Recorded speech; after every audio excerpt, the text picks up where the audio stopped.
এমন তিনটা কাজের কথা আজকে আপনাদের সামনে আমি শোনাবো। তিনটা কাজ রাসূল বলেন সালাতাতুন ক্বাদ হারামাল্লাহ। তিনটি কাজ এমন আছে যেই তিনটি কাজ যদি কোনো মানুষ করে, পুরুষ করে, নারী করে, যুবক করে, যুবতী করে, বৃদ্ধ করে, বৃদ্ধায় করে, ছাত্র করে, ওস্তাদে করে, নেতাই করে, সাধারণ মানুষে করে, যেই করুক না কেন তিনটা কাজ যদি কেউ করে, নবী ডাক দিয়ে কয় তার উপরে জান্নাতটা হারাম হয়ে যায়। কোন সে তিনটা জিনিস জানার দরকার আছে নাকি? আমার মাওলার জান্নাতটা হারাম।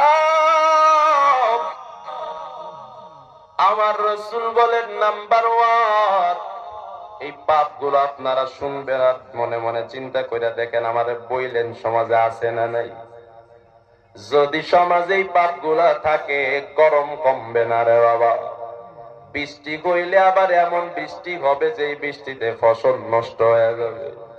হাদিসে এসেছে, মিশকাত শরীফে আছে, মাওলা পাকের রহমতের বৃষ্টি কোনটা চিনার আলামত কি? রাসূল হাদিসে বলেছে রহমতের বৃষ্টি যেটা সেটা হবে শেষ রাতের মধ্যে। সেই বৃষ্টির মধ্যে বিজলি থাকবে না, দাগ থাকবে না। সেই বৃষ্টির মধ্যে বাবা শিলা বৃষ্টি হবে না। গুড়িম গুড়িম আওয়াজে টিনের চালের উপরে বৃষ্টি পড়লে সামান্য আওয়াজে কেমন জানি গম হয়। রাসূল কয় রহমতের বৃষ্টি যখন হয় মনে হয় কেমন জানি কে জানি পিঠের উপরে হাত ছানি দিয়ে ঘুম পাড়া দিচ্ছে। এমন সুন্দর বৃষ্টি আগে দেখতাম, ছোটবেলায় দেখতাম, তখন দেশে নাফরমানি কম ছিল। কিন্তু বৃষ্টি হলেই বর্তমান বিদ্যুৎ ছাড়া বৃষ্টি নাই। বৃষ্টি হলে শেষ রাতে হয় না, দিনের বেলায় বৃষ্টি হয়।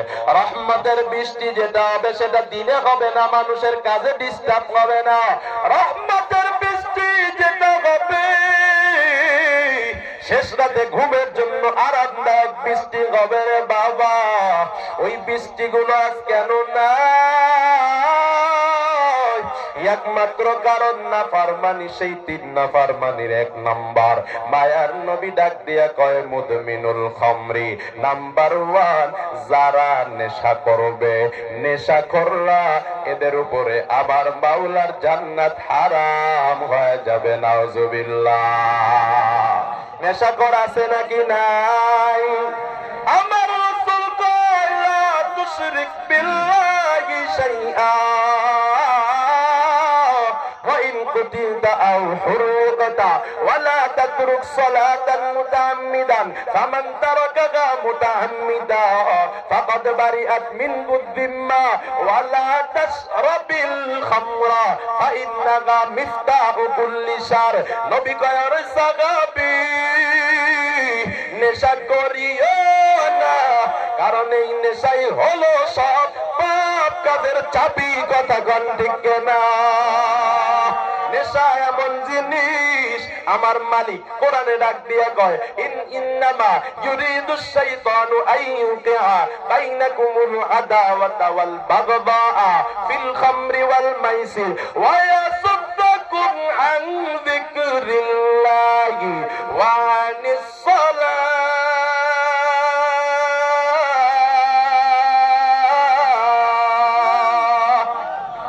আল্লাহ বলেন মদ জুয়ার নেশা এমন একটা জিনিস পরস্পরের মাঝে দ্বন্দ্ব বাঁধায়া দেয়। কথা ঠিক না বেটি? এই পরস্পর বলতে এলাকার একজন একজনের সাথে না, মা ছেলের সাথে, মা বাবার সাথেও দ্বন্দ্ব বাঁধায়া দেয়। আপনারা দেখছেন না গাজীপুরে নিজের বাবা কি বলে এটাকে সফল কোড়াল, এই কোড়াল দিয়ে নিজের সন্তানকে কুপিয়ে কুপিয়ে হত্যা করেছে। বলেন তো কিসের কারণ? বাবা কান্দে, জিজ্ঞাসা করে কেন ছেলেকে মারলা? তাই আমার কলিজার ধন, আমার বুকের মালিক, কিন্তু মারতে বাধ্য হয়েছি কারণ নেশার জন্য আমারে আর আমার বিবিরে কম কষ্ট দেয় নাই। কথা ঠিক না বেটি? আল্লামা বাবু নগরীর সাথে বেয়াদবি করেছিল ওই যে পুলিশ, তার মেয়ে ঐশী নেশার টাকার জন্য নিজের মা বাবা দুইটারেই বটি দিয়ে জবাই করছিল। কারণ কি? নেশা। এজন্য রাসূল বলেছেন নেশা সব পাপ কাজের চাবি। কথা ঠিক না বেটি? কারণ যারা নেশা করে ওরাই মানুষকে গালিগালাজ করে, ওরাই জুলুম করে। কথা ঠিক না বেটি? ওরাই নারীর সাথে অবৈধ কাজে লিপ্ত হয়, কথা ঠিক না? যারা নেশা করে ওরাই মা বাবারে কষ্ট দেয়। এজন্য 1 নম্বর রাসূল বলেন নেশা করবা না, নেশাখোরদের উপর আল্লাহর জান্নাতটা হারাম হয়ে যাবে। কন্না নাউজুবিল্লাহ। এবার আপনি নামাজ কালাম পড়তেছেন ঠিক আছে, কিন্তু আপনি নেশার কারণে যে জান্নাত হারাম হয়ে রয়েছে আপনার উপরে, আপনার তো খবর নাই। শুধু কি নেশা পান, নাকি নেশা বিক্রি করলে আর গোনা নাই?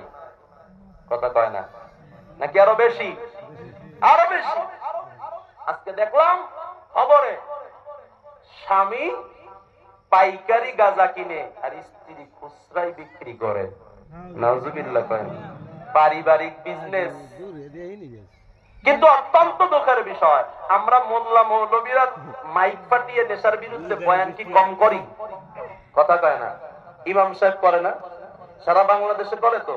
আমগো দেশের এক শ্রেণীর নেতা দেখবেন টোকেন নিয়ে আসে আর চিঠি পাঠায়, ইমাম সাহেবের কাছে গিয়ে দিবা, হুজুর মাদকের বিরুদ্ধে কথা বলবে। আছে না নাই?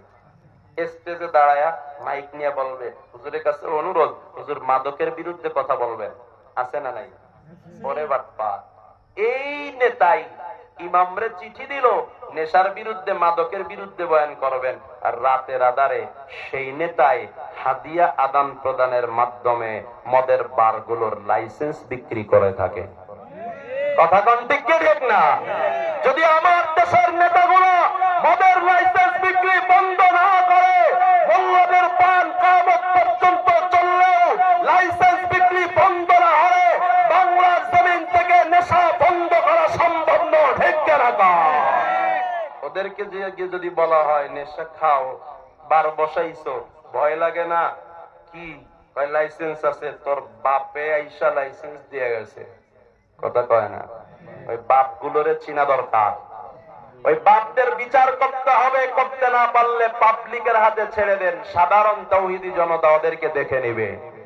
কথা ঠিক না বেটি? রাগ করতেছেন? বাস্তবতা বললাম, এত বয়ান করে কাম হচ্ছে না একমাত্র ওদের কারণে। ওরা লাইসেন্স দেয় এ কারণে। কথা ঠিক না বেটি? লাইসেন্স দিলে তো স্বাধীন, কত করতে পারবে সে অপরাধ। অপরাধের লাইসেন্সও আছে আমার দেশে। নাউজুবিল্লাহ বলে না? মুহতারাম হাজিরিন, 2 নাম্বার রাসূল বলেন নাম্বার 2, মা বাবার অবাধ্য সন্তান। আমার রাসূল বলেন মা বাবারে যেই সন্তানে কষ্ট দেয়, আমার রাসূল কয় ওই সন্তানের উপরে আবার মাওলার জান্নাতটা হারাম হয়ে যায়।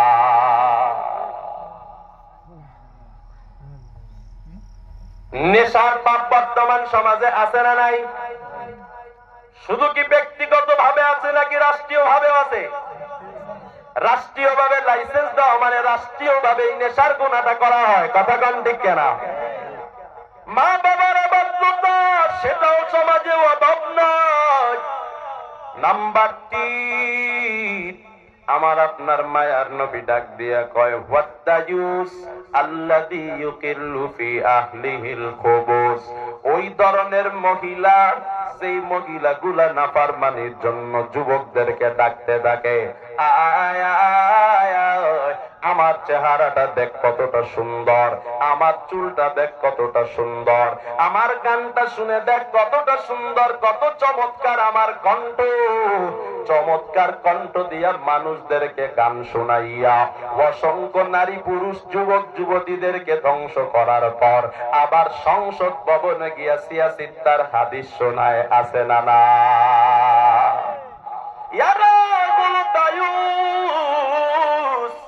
দায়ুস কখনো মাওলার জান্নাতে যেতে পারবে না। রাসূল কয় যে মহিলাগুলা দায়ুস, এদের উপরে মাওলার জান্নাতটা হারাম। দায়ুস মহিলাদের পিছনে যারা ঘুরে বেড়ায় এদের উপরেও মাওলার জান্নাতটা হারাম। দায়ুস কারা? যারা জিনার দিকে ডাকতে থাকে, অথবা নিজের কণ্ঠে গান বাজনা শোনার জন্য ডাকতে থাকে, অথবা নিজের চেহারা নিজের শরীর আকার আকৃতি দেখানোর জন্য ডাকতে থাকে। বর্তমান আমার সমাজ এত নষ্ট হয়ে গেল, এই নারীর কারণেই কোন জাতি ধ্বংস হয়, নারীর কারণেই কোন জাতির সফলতা আসে। মানুষের সফলতার চাবিকাঠি 2টা। সফলতা বাধা দিতে, সফলতাকে বিঘ্নতা ঘটানোর চাবিকাঠিও দুইটা। এক নাম্বার অর্থ কেলেঙ্কারি, দুই নাম্বার নারী কেলেঙ্কারি। জীবনে যে যুবকটা, যে মানুষটা অর্থ কেলেঙ্কারি আর নারী কেলেঙ্কারি থেকে মুক্ত থাকতে পারবে, ওর সফলতা কেউ ঠেকাতে পারবে না। ঠিক কেনা কা?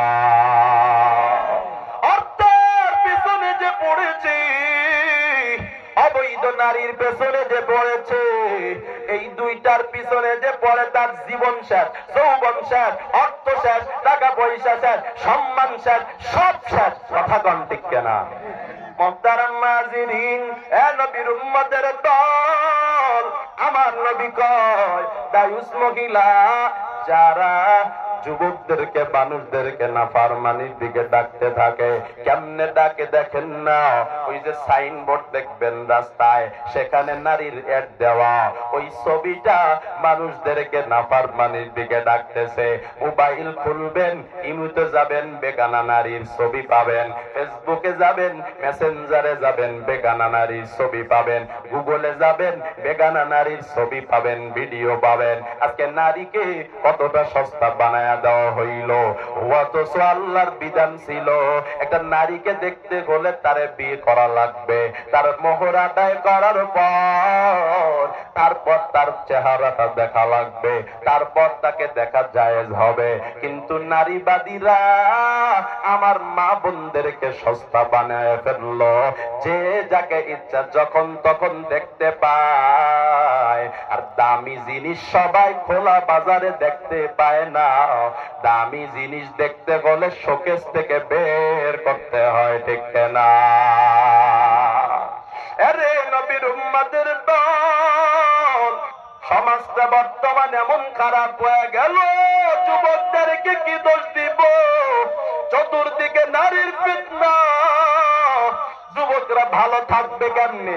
স্কুলে গেলে ফিতনা, মোবাইল খুললে ফিতনা, বাজারে গেলে ফিতনা, মার্কেটে গেলে ফিতনা, নারীর ফিতনা। যুবক যুবতীদেরকে দোষ কেমনে দিবেন? এদেরকে তো মোবাইল আর নারী ধ্বংস করে দিচ্ছে। সমাজটা এমন হয়ে গেল, কেমনে বাঁচবারে বান্দা? বাঁচার একটা পদ্ধতি জানা বের করা দরকার। ওই যে ইউসুফ আলাইহিস সালাতু ওয়াস সালাম, এরও তো একটা নারী ঘিরে ধরছিল নাফরমানি করার জন্য, কিন্তু না না, জুলাইখার চক্রান্ত সফল হয় নাই, বরং আল্লাহ পাক ইউসুফ পয়গম্বরকে জুলাইখার চক্রান্ত থেকে হেফাজত করেছেন। কি করেন না? আরজ করে গান কে করেছেন? ওই আল্লাহ এখনো আছে না নাই? আরো জোরে গান আছে না নাই? আল্লাহ আছে, কিন্তু বর্তমানে ইউসুফের মতো যুবক নাই। নাফরমানি থেকে বাঁচার চেষ্টা করে এমন যুবক নাই। কথা গান ঠিক না? আল্লাহ ঠিকই আছে, তবে আমার মাওলা নাফরমানি থেকে ইউসুফ পয়গম্বরকে কেমনে বাঁচিয়েছে? এর সমাজের যুবক, আরে বৃদ্ধ, নাফরমানি থেকে বাঁচা দরকার, নেশা থেকে বাঁচা দরকার, বেপরদা থেকে বাঁচা দরকার, গান বাজনা থেকে বাঁচা দরকার। কিন্তু কিভাবে বাঁচবা হুজুর, সে পদ্ধতি তো জানি না। গুনাহ থেকে বাঁচার পদ্ধতি জানার দরকার আছে না নাই? এক নাম্বার কথা হলো, গুনাহ থেকে কেউ নিজের ইচ্ছায় বাঁচতে পারে না, বরং আল্লাহর ইচ্ছায় বাঁচা যায়। ঠিক না? এবার আল্লাহ তো বাঁচাবে, কিন্তু আল্লাহ এমনিই বাঁচাবে? তুমি গুনাহ করতে চাইবা আর আল্লাহ তোমাকে বাঁচাবে না? আল্লাহ তো স্বাধীনতা দিছে। তবে আল্লাহ বলেন, ফাযকুরুনি আযকুরকুম ওয়াশকুরুলি ওয়া লা তাকফুরুন।